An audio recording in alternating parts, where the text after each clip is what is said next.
আসসালামু আলাইকুম।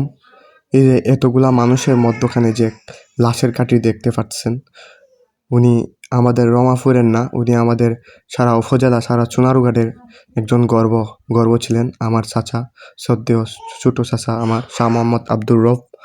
উনি এমন একজন মানুষ ছিলেন, সর্বদাই আল্লাহর দিন এবং দিন প্রতিষ্ঠার কাজে নিয়োজিত ছিলেন।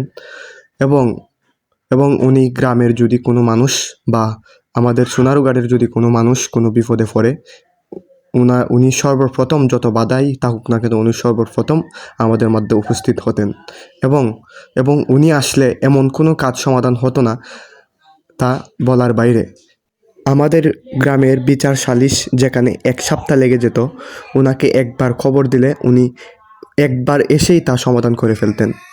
উনার এতই জ্ঞানী এবং উনি এতই জ্ঞানী ছিলেন যে আমাদের গ্রামের মধ্যে যদি কোনো মানুষ বিপদে পড়তেন, তা উনি সর্বদাই সবার আগে উপস্থিত থেকে উনার বিপদ থেকে উদ্ধার করার চেষ্টা করতেন।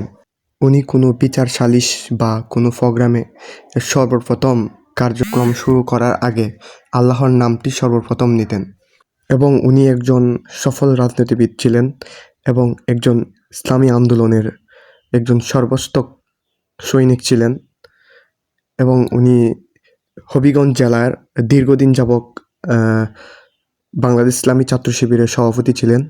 তো জানি না ওনার মতো কি আমাদের সেই সোনারুঘাট উপজেলায় এরকম মানুষ কি আর জন্ম নেবে।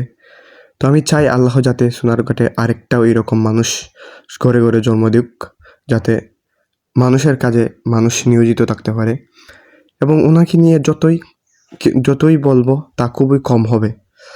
তো সবাই দোয়া করবেন যাতে আল্লাহ তাআলা উনাকে জান্নাতবাসী করেন এবং জান্নাতুল ফেরদাউস দান করেন। সবাই দোয়া করব। সবাই ভালো থাকবেন। আসসালামু আলাইকুম। আমরা যেন আল্লাহর আইন কায়েমের জন্য আমরা সকলেই চেষ্টা করতে পারি এবং আল্লাহ পাক রব্বুল আলামিন যেন ওনাকে বেহেশতের সর্বোচ্চ স্থান দান করেন। আসসালামু আলাইকুম।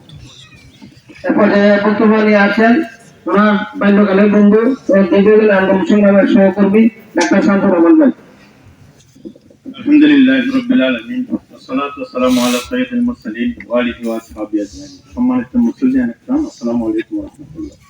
রব আমার দীর্ঘদিনের একসাথে চলার প্রচেষ্টা সম্পর্কে আমার বাতি